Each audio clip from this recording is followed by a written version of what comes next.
மகளை பெற்றெடுத்த பெற்றோர் தன்னோட மகளை இன்னொரு வீட்டுக்கு அனுப்பிச்சு வைக்கும் போது ஒவ்வொருத்தரும் ஒவ்வொரு மாதிரி இருப்பாங்க. எல்லாவற்றையும் கவனிச்சு அந்த குடும்பத்திலையும் பெருமை சேர்க்க முடியும்னு சொன்னா அது மகனால மட்டும்தான் முடியும். 2 குடும்பத்துக்கு, பிறந்த குடும்பத்துக்கு மட்டுமில்லை, புகுந்த குடும்பத்தையும் பெருமைப்படுத்துவோள் மகள் தான். அருமையான வார்த்தை. இதே இப்போ ஒரு பையனுக்கு கல்யாணம் பண்ணி வைக்கிறோன்னு வைங்களேன், அப்பா போய் பையன்கிட்ட கேட்பாரு, உனக்கு அம்மா வீட்டு சைடில் பொண்ணு பார்க்கட்டா இல்லை அப்பா வீட்டு சைடில் பொண்ணு பார்க்கட்டான்னு.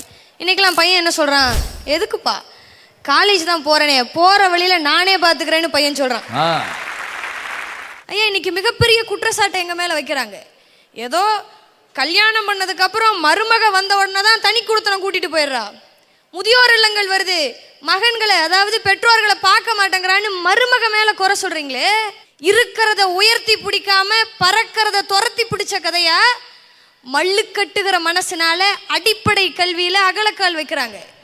தம் பையனுக்கு 6 அறிவு பத்தாதான், 7ஆம் அறிவை தேடி 8வது தேசத்துக்கு அனுப்பிச்சு வச்சுட்டு பெற்றோர்கள் நீங்கள் ஒண்டியா ஊர்வலம் வர்றதுக்கு மருமகள் எப்படி காரணமாக முடியும்? அதானே என்றைக்கு பாசம் காட்ட வேண்டிய அந்த 2 வயசுல கொண்டு போய் குழந்தைகளை கிரீச்ல தனிமைப்படுத்தினீங்களோ அன்னைக்கே உங்களுக்கு பாசம் தேவைப்படுகின்ற பொழுது முதியோர் இல்லத்துல உங்களை தனிமைப்படுத்துறாங்க.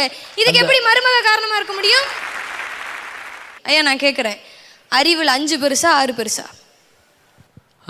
6 தான் பெருசு. வைரமுத்தையா சொல்றார், அறிவில் 5 பெரிது 6 சிறிதுன்னு. ஒரு அருமையான கவிதை.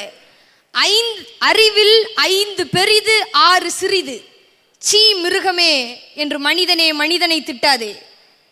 எந்த ஒரு விலங்கும் தன்னுடைய இறைப்பைக்கு மேலாக இன்னொரு வயிறு வளர்ப்பதில்லை.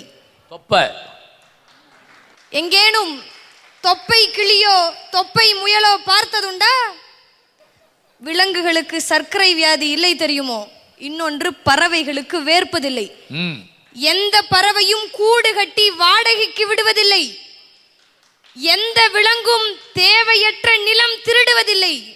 கவனி மனிதனே, கூட்டு வாழ்க்கை, கூட்டு வாழ்க்கை இன்னும் குலையாதிருப்பது காட்டுக்குள் மட்டும்தான். அறிந்தால் ஆச்சரியம் கொள்வாய். உடம்பை உடம்புக்குள் புதைக்கும் தொழுநோய் விலங்குகளுக்கு இல்லை தெரியுமோ?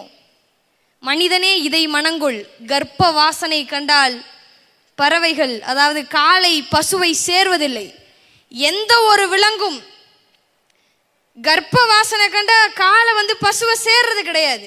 ஒருவனுக்கு ஒருத்தி என்பது உனக்கு வார்த்தை, ஆனால் புறாவுக்கு வாழ்க்கை. எந்த புறாவும் தன்னுடைய ஜோடி இன்றி பிற ஜோடியை தொடுவதில்லை. பூகம்பம் வருது எனில் அலை பாயும் விலங்குகள், அடிவயிற்றில் சிறகடிக்கும் பறவைகள். இப்பொழுது சொல், அறிவில் 6 பெரிதா 5 பெரிதா? மரணம் நிஜம்.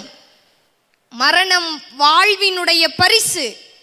மாண்டாள் மானின் தோல் ஆசனம், மயிலின் தோகை விசிறி, யானையின் பல் அலங்காரம், ஒட்டகத்தின் எலும்பு ஆபரணம். நீ மாண்டாள் மனிதனே, நீ மாண்டாள். நெருப்பே சிலரை நிராகரிக்கும் என்பதால் தானே புதைக்கவே பழகினோம். சீ மிருகமே என்று மனிதனே மனிதனை திட்டாதே. சற்று பொறுமனிதா, காட்டுக்குள் ஏதோ சத்தம். ஏதோ மிருகம் இன்னொரு மிருகத்தை ஏசுகிறது. சீ மனிதனே என்றுன்னு வைரமுத்தையா ஒரு அழகா கவிதை எழுதியிருப்பார்.